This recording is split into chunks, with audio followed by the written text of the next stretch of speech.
Hey y'all, this is episode number 6 of the Sovereign Individual podcast.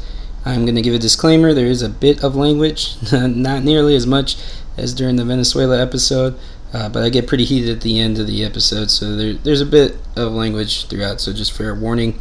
And this episode is about Julian Assange. Once again, I'd like to thank Flavor Aid for the intro music you're about to hear. They've got their EP release party at Stubbs here in Austin, Texas on May 31st, and their new single, Ghosting You, is out on Spotify and all streaming services.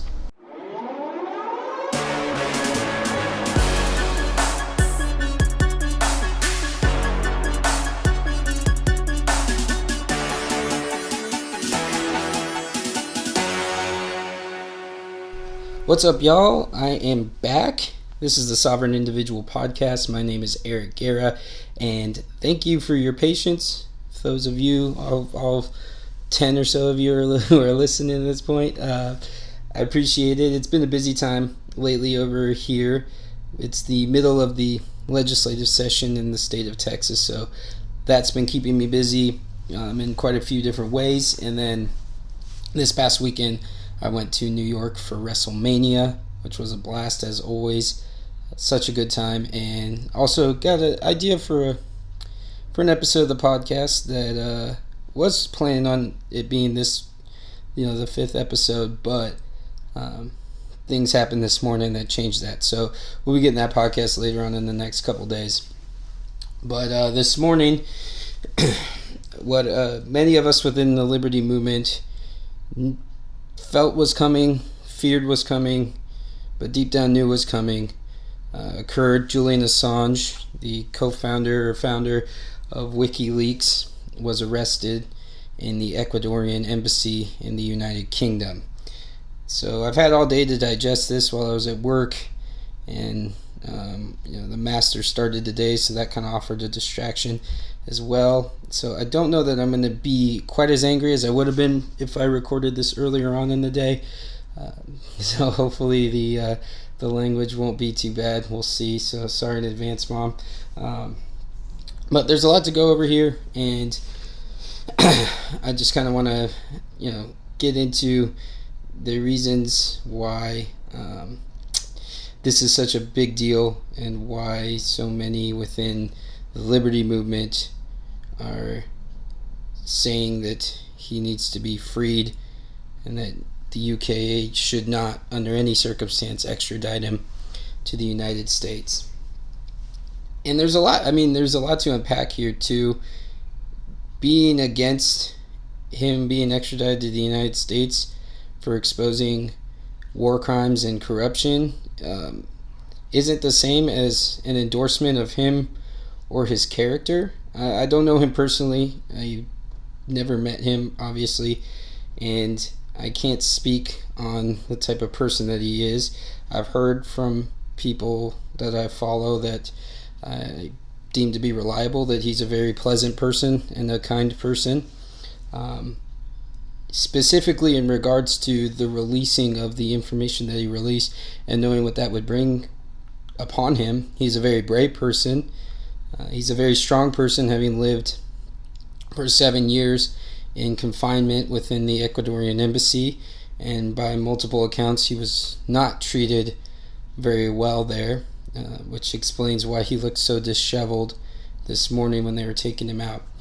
But again, he's also a man who had charges of rape brought against him in Sweden, and those charges were dropped as a result of Sweden not believing that he was going to be able to be extradited to be able to face a trial.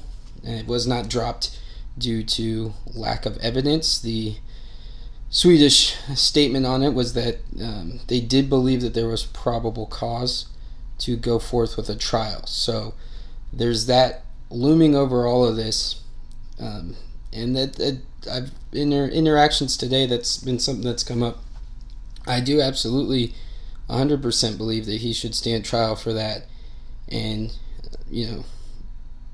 a fair trial, and the facts and the truth of that, those allegations and those charges come to light, and he faced punishment for them if they were true, or be exonerated of them if they were not. The problem is, and the problem that has always been, is that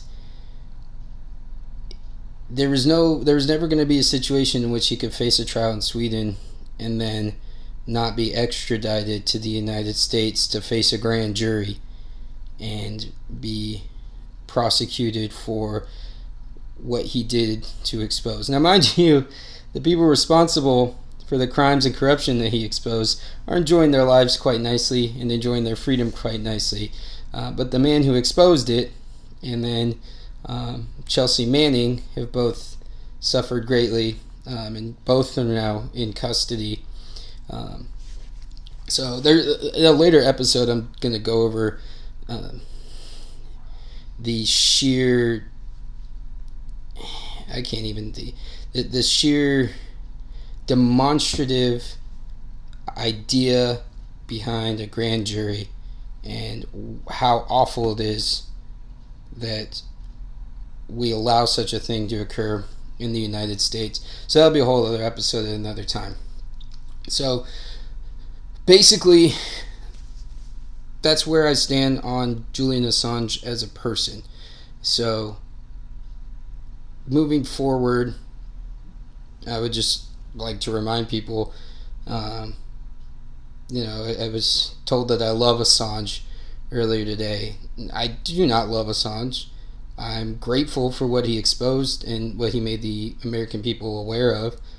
But there are some things that I feel he needs to answer for and that he needs to face a fair trial for and either be exonerated or be found guilty of, specifically regarding what occurred in Sweden. So I just wanted to start there as a baseline to make sure that I was completely clear about my feelings on him as a person. But let's get into what is going on. So the UK has admitted that they arrested him specifically at behest of the United States government in order to extradite him to the United States. The indictment that was unsealed this morning accuses him of conspiracy to access classified information through the stealing of the cracking of a password, basically, is what it comes down to. So let me read the exact count here that we're looking at. So basically, none of this information is new, by the way. This is all was available back in as early as the Obama administration, and we're going to go over that here in just a second and kind of what was going on. So essentially what had occurred was Chelsea Manning, then at the time known as Bradley Manning, was in the United States Army and releasing information to Assange that would then be published through WikiLeaks. At a point in time, they attempted to Manning downloaded a Linux operating system for admin level users and part of a passcode for that in order to try to crack the passcode in order to cover Manning's tracks so that it wouldn't be found out that she was the source of the leak. Again, at the time it was Bradley Manning, but she has since transitioned to Chelsea Manning. So basically, that's by and large the attempting to knowingly access a computer without authorization and exceeding authorized access to obtain information that has been determined by the United States government pursuant to an executive order and statute to require protection against unauthorized disclosure for reasons of national defense and foreign relations. So we're going to go over what was exposed as well and why that's pertinent. But as far as specifically to this this indictment and that it does not show anything new, any new information, no new information has come to light in regards to this specific incident and the attempt by them to cover Manning's tracks by cracking a password. So Glenn Greenwald, who's a great journalist, actually wrote this last year when it became clear that the Trump administration was seeking Assange's arrest. So he wrote this, and I quote, "The Obama DOJ, despite launching notoriously aggressive attacks on press freedoms, recognized this critical principle when it came to WikiLeaks. It spent years exploring whether it could criminally charge Assange and WikiLeaks for publishing classified information. It ultimately decided it would not do so and could not do so, consistent with the press freedom guarantee of the First Amendment. After all, the Obama DOJ concluded, such a prosecution would pose a severe threat to press freedom because there would be no way to prosecute Assange for publishing classified documents without also prosecuting the New York Times, the Washington Post, the Guardian, and others for doing exactly the same thing." End quote. So again, this is something that the Obama administration DOJ specifically did not pursue Assange's arrest due to this specific reason and the danger that it posed to press freedoms. And nothing has changed in that time, aside from one major thing. The Ecuadorian president changed, and Lenin, the new president, caved to the pressure that's been put on him for the past year and a half by the Trump administration in order to get him to allow the United Kingdom to come in and arrest Assange and to, take away his asylum status there within the Ecuadorian embassy there in the UK. So a part of this too, which isn't, and the current indictment doesn't even mention 2016, and which kind of makes sense, I guess, because it's the Trump administration, and they were able to. They benefited from what was exposed in 2016, and we're going to go over all that more here in a second as well. But constantly since 2016, we've been hearing the Russian collusion story nonstop, which was finally supposedly, seemingly shot down, but there's still people saying, that the Mueller report might post something different. If Mueller was willing to come out and say that what the BuzzFeed was saying was completely factually inaccurate, I highly doubt that he would allow the Barr team summary to completely misrepresent what his report had said, and that he wouldn't have broken his silence to say that they were misrepresenting what his report was about. But for some reason, people still think that this report's going to contain some hidden gem, some Easter egg that's going to blow the whole Russian conspiracy wide open. So part of that Russian conspiracy that we've been hearing since Trump won the election and Obama left office is that WikiLeaks was directly involved as well with this Russian conspiracy. And again, I like to allow people to answer directly for themselves. So Assange directly answered this and said, when he was being interviewed by Sean Hannity, who asked him if Russia gave him the Podesta documents, he said, so let me be clear. Russia did not give you the Podesta documents or anything from the DNC. And Assange responded with, that's correct. We're unhappy that we felt we needed to even say that it wasn't a state party. Normally we say nothing at all. We have a strong interest in protecting our sources, and so we never say anything about them, never ruling anyone in or anyone out.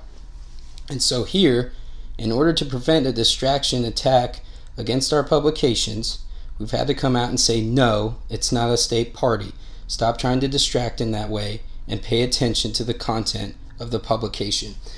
So that's directly from Assange himself, stating that no, the Russian state was not responsible for the documents from the Podesta emails that were published by WikiLeaks, which isn't surprising if anybody remembers, though I doubt they do because so much has gone on and so many people didn't even read it. The Podesta email hack was laughable at best.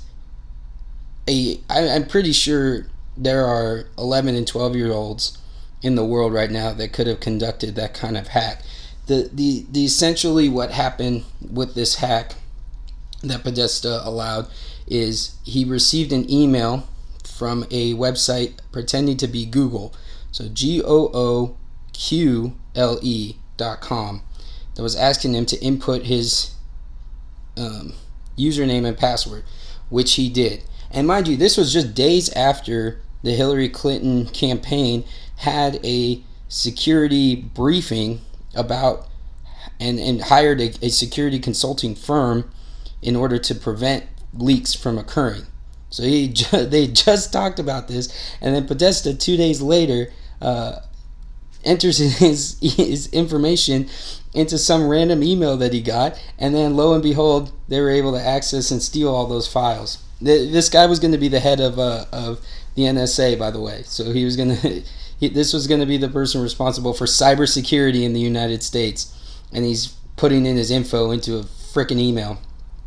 Anyway, so that's where the dump from the Podesta emails came from, and or how the dump from the Podesta emails came to be about. So again, flat out denied by Assange that it was Russia, and again, just about anybody with limited computer knowledge on phishing attacks would have been able to conduct that kind of attack on somebody who obviously has no clue as to what's any sort of cybersecurity or integrity is all about. So that's where that stands. So we're gonna that's where the indictment and the arrest came from, and what we're looking at as far as what he's going to be charged with by the United States government. Again, nothing new has come to light, and the Obama administration refused to seek his extradition due to this reason. But a lot of folks who I would say are probably Obama supporters or were Obama supporters are celebrating his arrest today. And so we're going to kind of go over the different reasons why a lot of people hate him. So first and foremost, why the state hates him. Like I said before on this podcast, the greatest threat to the state is the individual. And this is an individual who was not afraid to post the war crimes being perpetrated by the United States in the Iraq War out into the public and making it public knowledge so the United States people could be aware of what was being done in the name of our country, and using taxpayer dollars in order to conduct these kind of things. So I wanted to play one video first, and this is one of the videos that was exposed from Iraq, and this shows the killing of civilians, and 2 Reuters journalists were involved in this. So obviously you can't see. I'm going to post links to all this in the show notes, but you can't see, but you'll be able to listen at least to what's going on. In 2010, WikiLeaks released this cockpit video from an Apache gunship in Baghdad in 2007. The gunship is firing from a distance of over a mile from its victims. This is the war you don't see. Clearly, there were 2 cameramen there holding cameras, not arms. These cameramen turned out to be Reuters news reporters. Haven't seen anything since then. Just fucking, once you get on, just open up. Again, Roger. I see your element. You got about 4 Humvees out along this. You're clear. All right, firing. Line here. When the state line, let me know when you get it. We'll shoot. Light them all up. 002 traffic, 260. Come on, fire. Hey, Roger. Keep shooting. Keep shooting. Let's master 2 things. We need to move time now. All right, we just engaged all 8 individuals. A whole street covered with bodies. The reaction to that was nice. Yeah, look at those dead bastards.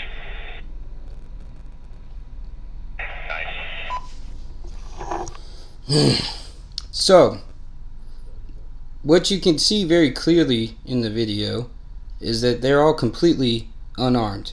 It's very clear that these are not armed assailants. They're just walking across the street, hanging out in the street, and then once the gunship comes around, so it's up and down the street, they open fire on them, and then one of them tries to run away and they gun him down as well.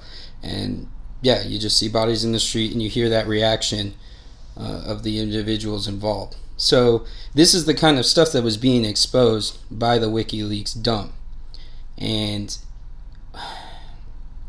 it's quite frustrating that there's such a almost religious adherence to the state that when something like this occurs, it's been so easy for the media and the state to paint Assange as the bad guy through this propaganda campaign, when this is occurring in a war that they lied us into.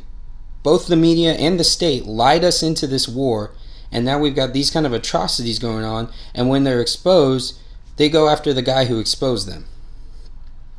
So another thing that comes up whenever we're talking about this is he put people's lives in danger. He made people less safe by exposing this documentation and exposing information. Well, first and foremost, WikiLeaks was attempting to do a slow release so they could properly redact personal information. Their passwords were breached by a Guardian reporter who then dumped everything online, or was going to dump everything online before WikiLeaks was going to have the chance to do it correctly. So as this is going on, we have a video here from the Showtime documentary. As this is going on, Julian Assange calls, attempts to call and speak to Hillary Clinton and give them a heads up about, hey, this is what's going on. So here's this video real quick. Have you got the US Embassy? Well, please do. At the beginning of the film, you'll see there's this extraordinary phone call that Julian makes where he's calling, he's trying to reach Hillary Clinton to speak to the State Department and warn them that a password was being circulated, and that files were circulating on the internet. And so you have this just sort of incredible behind-the-scenes encounter. Are you recording? Yep. Oh, hello, can I please speak to Hillary Clinton? I'm calling from the office of Julian Assange. It's very important. Yep, so Julian Assange is the founder of WikiLeaks. Okay, and all of the US Department of State cables, we have intelligence that they are about to be put on the web unredacted, not by us. And I would like to speak to her about this.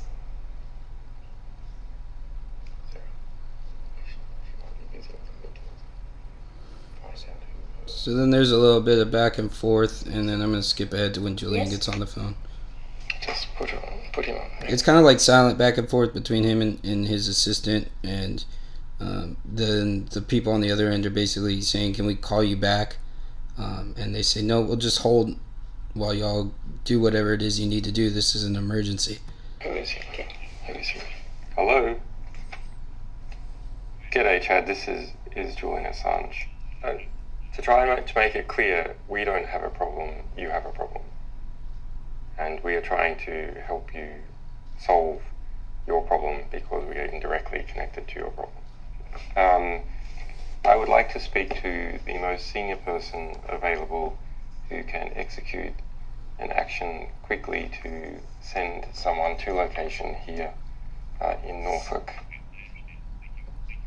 Okay, thank you, bye-bye.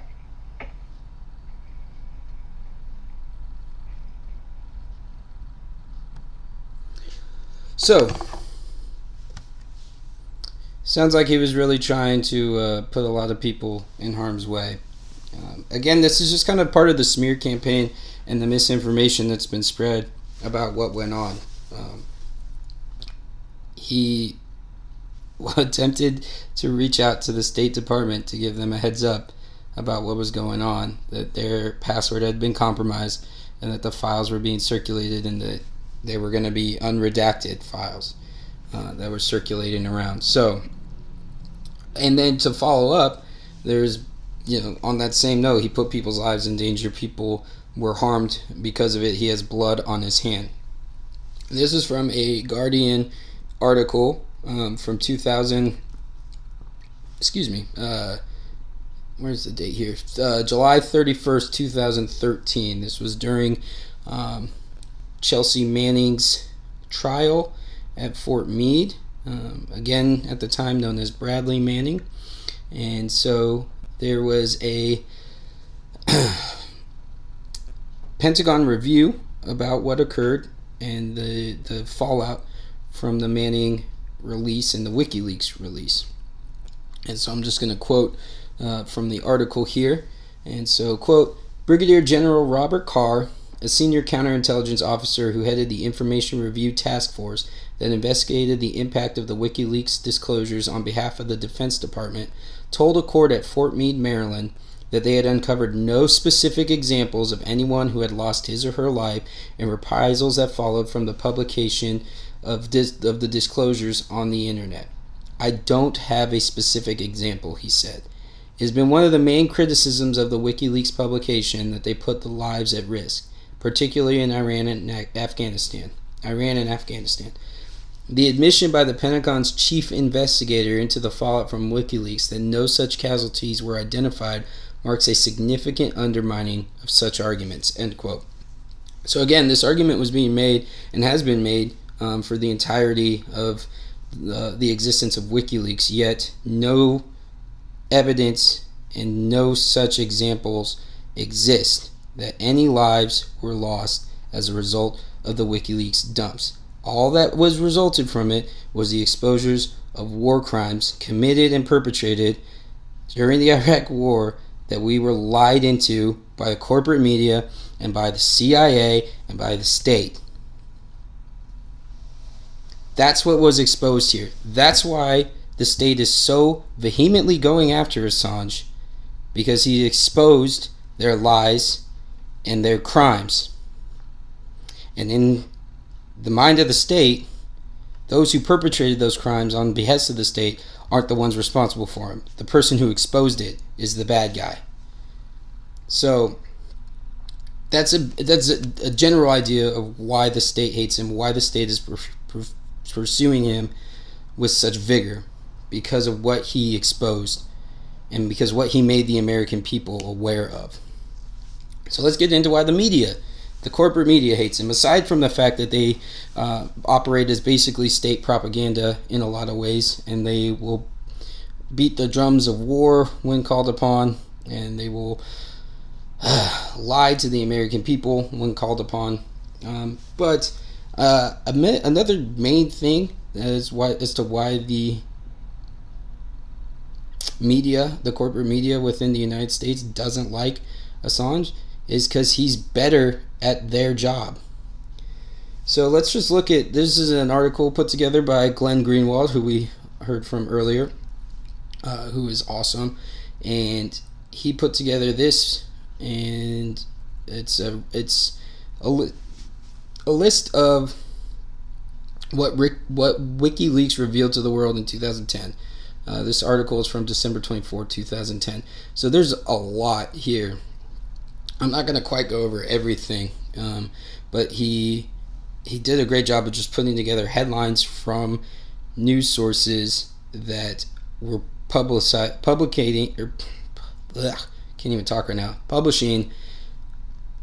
directly as a result of the WikiLeaks exposures. So this is information that these publications were able to put out directly because of WikiLeaks. So Christian Science Monitor, April 5th, 2010. WikiLeaks releases video depicting U.S. forces killing of 2 Reuters journalists in Iraq. That's the one we just went over here a little bit ago. Daily Mail, April 7, 2010. Quote, haha, I hit him. unquote top secret video showing U.S. helicopter pilots gunning down 12 civilians in Baghdad attack leaked online. The Guardian, October 22nd, 2010. Iraq war logs. Secret order that let U.S. ignore abuse. Mistreatment of helpless prisoners by Iraqi security forces, including beatings, burnings, electrocution, and rape. The Guardian, October 22nd, 2010. Iraq war log reveals 15,000 previously unlisted civilian deaths. This leaked Pentagon file contained records of more than 100,000 fatalities, including 66,000 civilians. Again, war is the worst thing that the state can do, and unfortunately it's very good at it. The state is very good at killing both its own citizens and people of other countries. Foreign policy, November 29, 2010. Clinton ordered American diplomats to spy on UN officials. Mother Jones, December 1st, 2010. Obama and GOPers worked together to kill Bush torture probe. El Pais, November 30th, 2010. This is going to be a translation. U.S. maneuvered to stop high court cases. American embassy issued threats over cases of Guantanamo, Cuso, and CIA flights. Politicians and Spanish prosecutors collaborated in the strategy. Let's see here. ACLU, November 20th, 2010. U.S. pressured Germany not to prosecute CIA officers for torture and rendition. Der Spiegel, December 9, 2010. Cable show Germany caved to pressure from Washington. And so that's just, gosh, UK is being, there's UK training a Bangladeshi death squad. India tortured Kashmir prisoners. So what? A Pope refused to cooperate in sex abuse investigation. So it wasn't just the United States that was exposed in the WikiLeaks. Obviously, the United States took the brunt of it, but there are many other countries and entities, such as the Catholic Church, that were exposed. And this is just in 2010. This is strictly the year of 2010, what was exposed here. And this is a big deal because, again, the corporate media beat the drums of the Iraq war to death. This was a war that the state wanted. This was a war that the media wanted, because the media has never seen a war they didn't want for the most part. Their ratings go through the roof. And so when Julian Assange and WikiLeaks exposed these lies and these war crimes that were occurring in their war that they wanted, they got pissed at him, and they propagated the smear campaign and this propaganda against him ever since. And it's gotten to the point where people with no background knowledge in what exactly occurred view Assange as an enemy and as somebody that deserves what is happening to him right now, when all he did was expose the atrocities of what the U.S. government and other governments around the world and the Catholic Church were conducting. So that's a big reason why the media hates him. Another reason why the corporate media hates him, at least except for Fox News, they were fans of him until today. They were just as giddy and happy as everybody else that he got arrested and was going to be extradited to the United States. But back in 2016, they were big fans of WikiLeaks. And why were they big fans, and why did the rest of the corporate media hate Julian Assange? Because he exposed Hillary Clinton and the DNC with the emails from the Podesta hack, and it played a role, I have no doubt, in Hillary losing that campaign. It played a large role in it, and it exposed the utter corruption of the Democratic National Committee and how they actively sabotaged Bernie Sanders' campaign in order to make sure Hillary Clinton got the nomination. So Mr. Michael Tracy, who's also an incredible reporter that I follow and does amazing work and has been spot on so much throughout all of this, did an article similar to what the Glenn Greenwald one that we just did. So this is for 2016, the year. December 12th, 2016 is when this was posted. And so he just kind of bullet points about what were the fruits of this this quote-unquote hacking op, as he puts it. Again, oh God, what's the word I'm trying? Sophistication of this hacking of Podesta's emails was so basic and elementary that literally anybody could have done it. The fact that it's so widely pushed down our throats that it had to be from Russia, that it had to be the Russian state that did this. Literally anybody could have done this. This is a really easy attack to do. Anyway, so let's go over some of the things that it exposed. Resulted in the mass resignation of the entire leadership of the DNC on the eve of the Democratic National Convention, leading to raucous protests and internal dissent. It revealed that Donna Brazile, the DNC vice chair, was feeding debate and forum questions to her favored campaign, thereby providing Hillary Clinton with an undue strategic advantage over Bernie Sanders. CNN colleagues such as Jake Tapper subsequently condemned Brazile. She was forced out of her position as an on-air contributor. It revealed that the DNC and the Hillary campaign had merged operations long before the conclusion of the primary campaign, which directly contradicted assurances from DNC officials that they were to remain completely neutral in the primary race. That was a lie. They devoted materials to their preferred candidate while the race was still underway. It revealed that the DNC Clinton campaign collusion began as early as April 2015, before Bernie even entered the race. It allowed for the public to view speech transcripts that Hillary had concealed, despite declaring in February 2016 that she would look into releasing them. If not for that hack, quote unquote, voters would have never seen her closed-door remarks about crucial subjects such as the TPP, the proposed Syria no-fly zone, and Saudi Arabia, and in time for the election, no doubt. This all would have maybe been released after the election had she won. It revealed the correspondence of the decadent oligarchs like Haim Saabin, who communicated to the Clinton campaign his wish that an object be stuck up Bernie's rectum. Presumably, he was being figuratively, but who knows what these guys.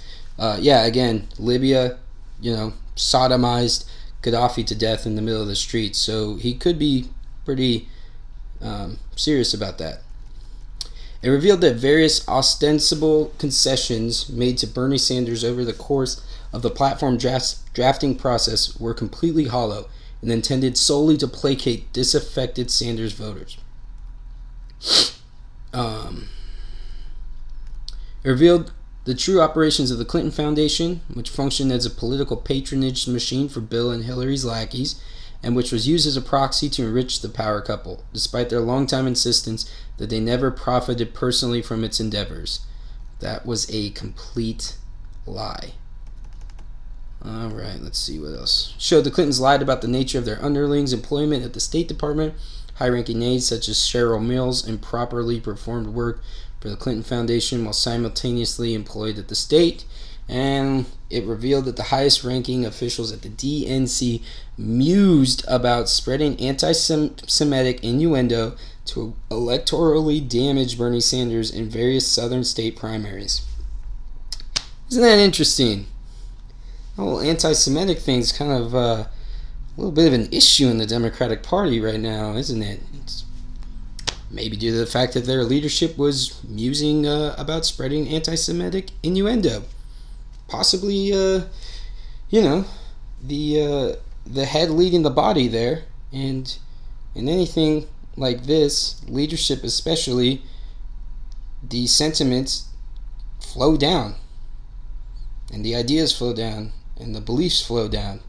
And if you got the leadership talking about spreading anti-Semitic innuendo, then it really doesn't surprise me that that's a problem that the Democrats are dealing with right now. So, those are just a little bit of the reasons why the corporate press does not like Julian Assange. Let's talk about the resistance and how full of shit they are.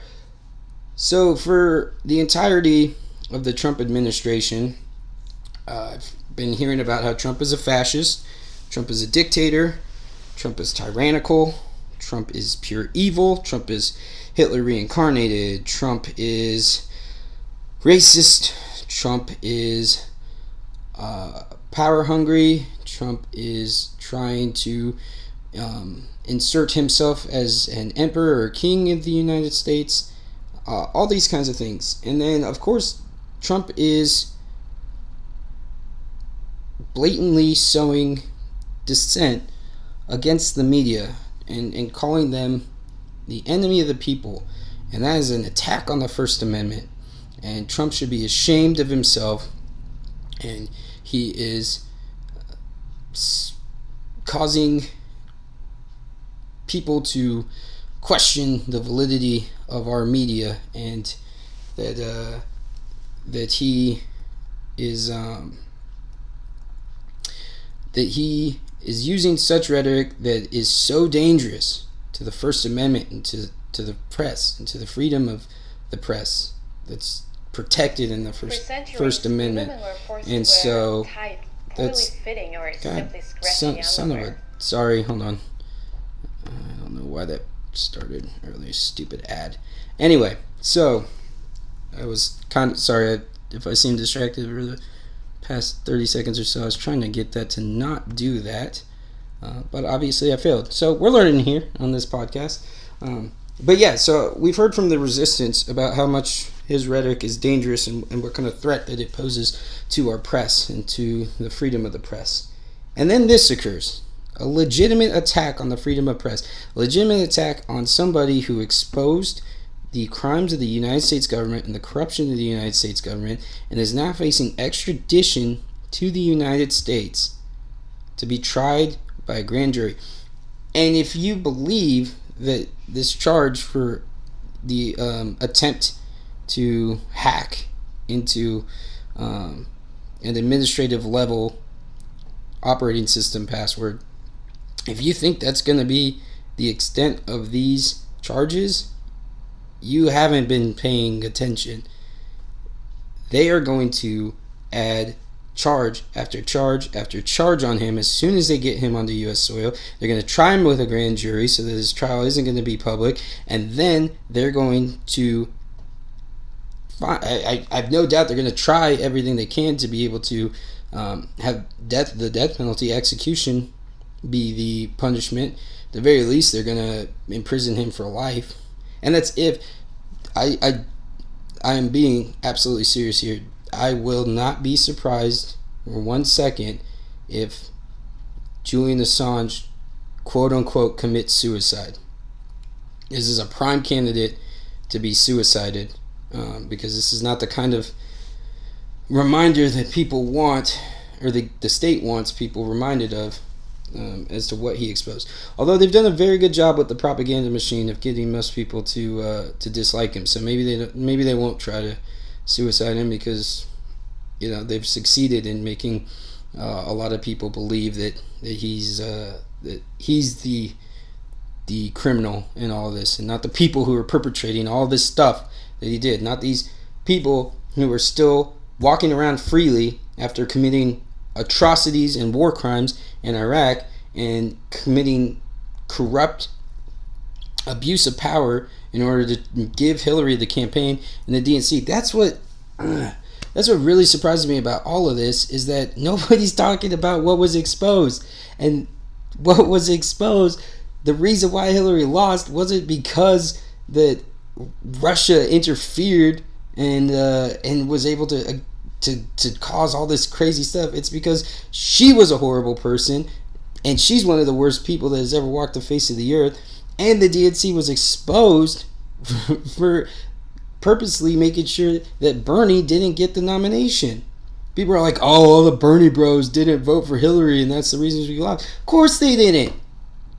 The party colluded against him to make sure that he didn't get the nomination. I wouldn't have fucking voted for her either. I mean, if I was a Bernie bro, there's no way I would have ever voted for her in any world or universe that exists. But even the Obama administration wasn't trying to pursue this indictment that the Trump administration is using right now. The Obama administration admitted that this was a dangerous attack on the freedom of press and would set a dangerous precedent. And still, the resistance is celebrating today. Still, all these people who've been talking for the entirety of the Trump presidency about how dangerous his rhetoric is, silence. Nothing from them. But what you are hearing is stuff like this. So this is Senator Joe Manchin, and he's talking on CNN's New Day about the Julian Assange arrest and what occurred. So let's just listen to this real quick and see if you can catch why it really pissed me off. So let me pull that up real quick. Yeah, Senator, let me just tell you what we're looking at right now. We were just showing you pictures from outside the courthouse where Julian Assange, we believe, just arrived there, and there was some movement. It was hard to make him out because the British press is all over this. This is a major international story, needless John, to say. I understand they intervened on our behalf, so we're going to extradite him. It's good to get him back. It'll be really good to get him back on United States soil. So now he's our property, so we can get the facts and the truth from him. And that is what we have been told as well, that he was arrested on the behalf of the U.S. Did you catch that? Because it really pisses me off. What the audacity of that piece of shit to state so nonchalantly that he is our property now. And we get to get the information out of him that we want. He is our property. That is how the state views you. They don't view you as a sovereign individual. They don't view you as a person. They view you as property. Property to extricate taxes from and property to control. And the second you start exposing them for what they're doing, or the second you start challenging that control, they're going to do everything they can to lock you in a cage or to take your life. That's what this all comes down to. That's why this scares me so much, and that's why this pisses me off so much. Because a piece of shit like that, who was elected, who is representing individuals in this country, so nonchalantly can refer to another human being as property.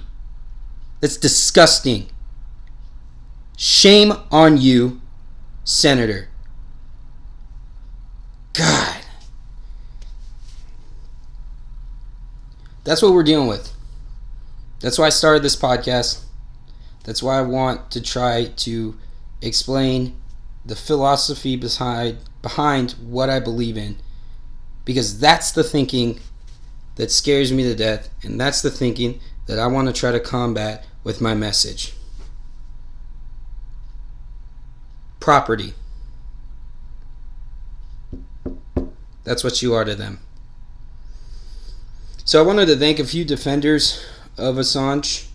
Really big ones has been Cassandra Fairbanks. She went over to the UK. She went over to London as soon as it looked like this was going to be going down. And she provided some great reporting on site and some great videos. Unfortunately, she left just before this all went down, so we weren't able to get more videos from her. Glenn Greenwald and Michael Tracy, who I quoted earlier in these articles, from their articles in this podcast, they're great journalists. They're spot on. They're left-leaning journalists, for my friends who may be on the left of the aisle.